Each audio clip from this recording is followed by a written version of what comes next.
All right, guys, so today we're at a customer site, and last night we had a failure on the sump pump. We got quite a bit of water in the basement, so we're going to get this changed out. And there's a couple of ways to go about this. We could either start pumping the water out now, or we can just wait it out and get our sump pump changed out, and then see how much of that water actually gets pumped back out. I'm going to go ahead and get the sump pump connected, and then we'll see how much water actually gets pumped out, and then we can go ahead and start cleaning up. Now, as you can see, it kind of puddles in the low spots. So first we want to get this sump pump taken care of, get that out of there, and get all the water as much as we can taken out. Now, there's several possible reasons why this sump pump could have actually failed, whether it be a power issue, or maybe it's your battery backup, maybe your float's bad, or maybe it's clogged up.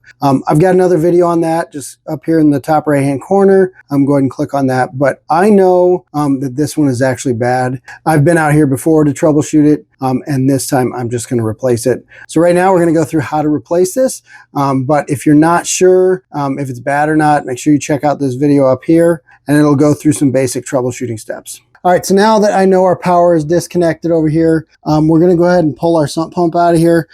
Pretty easy to do. In many cases, you will see your check valve. So that's the spot where you're going to have one of these T-clamps, and you can just loosen that clamp out and then pull the sump pump out.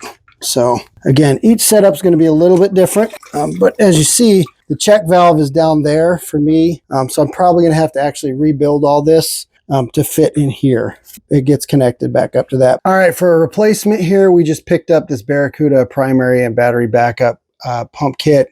It does come pre-assembled. Really, you're just kind of hooking it up to your old line over there, and then it should go. I have a deep sump pit, so this is perfect, and I need a battery backup anyways. So really, like I said, this is kind of just put it in, connect it up to that discharge line, and turn it on, and it should start working. So let's get this thing hooked up. They're actually kind of a nice little kit. I like Barracuda as a brand.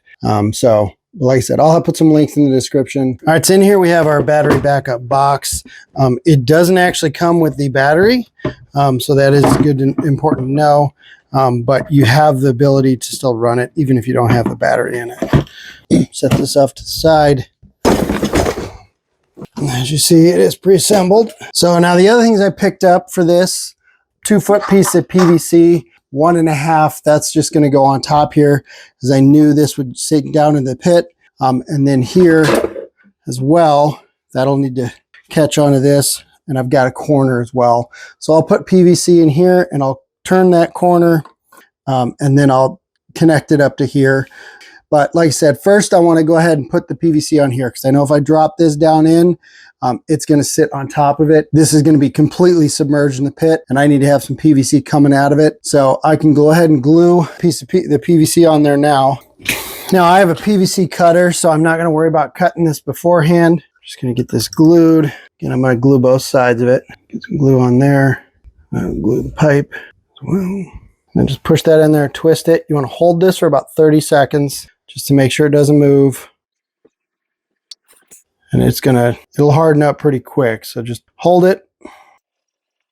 And there you go. Now it's pretty tight in there. I mean, it's perfectly fine if the cord is in the water. Just try to keep the ends out. At least that's what I'm trying to do. Let's drop it down in there like that. Then turn it so that you need to be there. Now a cutter like this, it's nice to have too. All right, so now what I want to do, line this up here, kind of where I want it. I'm going to go ahead and cut the top off of this first. And that's going to be just for my angle here, so that when I connect up here, I can tighten that down. Go ahead and glue that. And you could just do a regular 90 on this if you wanted to. Different one, but that's okay. Hold that a second. Then, at this point, all we really need to do is kind of get an idea where we want this at. Remember, we don't want to cut down here at the bottom of this. We want this to go up in that pipe. So, that's probably good right there. And we'll dry fit it, see if it works before we glue it. Now let's go ahead and dry fit everything. Make sure it works. And that's pretty good right there. Pretty happy with that. So let's go ahead and pull it back out. Now let's glue it here. Get it where you want to be. Hold it down. And I'm going to slide this clamp back on. Now let's go ahead and get this wired up. Now, as you can see, I have another battery from the existing kit that I'm going to reuse. I'm going to put that box in just to keep everything organized. Make sure I'm using all the same stuff. Put that in the box. And again, that's just going to protect it in the event, you know, you get water up high or anything like that. Now, on the lid of our kit here, we've got our terminals. Let's go ahead and disconnect these. Disconnect the old ones. Now, you are working in water, so make sure everything is disconnected. Now, in the top of the box here, we've got our two connectors here. So, of course, black is going to be our negative. So let's go ahead and put that on. And then red is going to be our positive here. Just put this on. All right. Now we should be connected on our battery. So we can go ahead and put the lid on.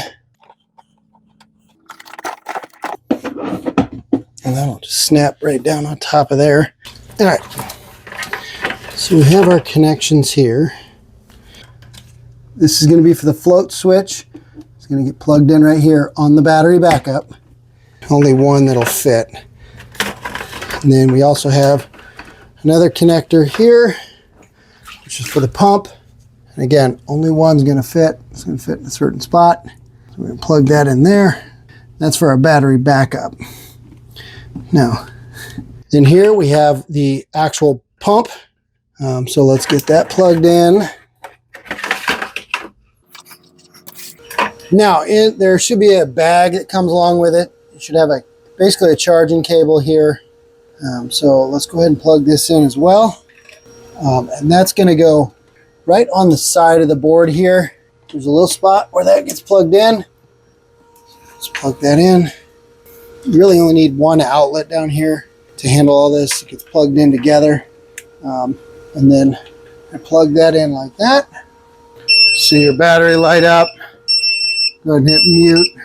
And again, this is an old battery, and that's probably why it's doing that, but that should start to charge it. And there you go.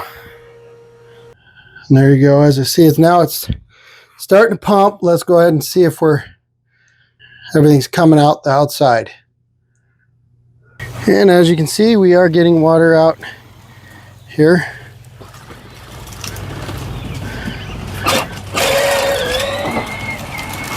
Pumping out pretty good. So it is working as it should be. So pretty easy to set up. All right, guys, as always, thanks for watching. If you found this video helpful, make sure you hit that subscribe button. Click the like button, helps out with the YouTube algorithm, and we'll catch you on the next one.